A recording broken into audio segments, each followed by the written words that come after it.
ভোরের আলো উত্তাপ ছড়ানোর আগেই টানটান উত্তেজনা নিয়ে শুরু হলো ভারতের 18তম লোকসভা নির্বাচনের দ্বিতীয় ধাপের ভোট গ্রহণ। শুক্রবার স্থানীয় সময় সকাল 7টায় শুরু হওয়া এ ভোট চলবে সন্ধ্যা 6টা পর্যন্ত। এ ধাপে মণিপুর রাজ্যের 20টি, কেরালার 20টি, কর্ণাটকের 14, রাজস্থানের 13, উত্তরপ্রদেশ ও মহারাষ্ট্রের 8টি করে, মধ্যপ্রদেশের 7, আসাম ও বিহারের 5টি করে, পশ্চিমবঙ্গ ও ছত্তিশগড়ের 3টি করে এবং ত্রিপুরা ও জম্মু কাশ্মীরে 1টি করে আসনে ভোট হচ্ছে।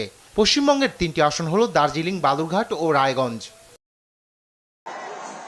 বিরোধীদের কাছে সবচেয়ে গুরুত্বপূর্ণ দুইটি রাজ্য কর্ণাটক ও কেরালা।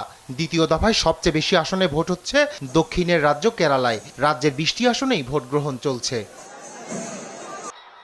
বিজেপি সারা দেশের মতো করে বড় ধরনের প্রচারণা চালায়নি কেরালায়। বিশ্লেষকরা বলছেন এখানে বিজেপি নয়, প্রধান প্রতিদ্বন্দ্বী কংগ্রেস এবং বাম জোট। তাই হাড্ডাহাড্ডি লড়াই হবে হাত আর হাতুড়ি কাস্তের।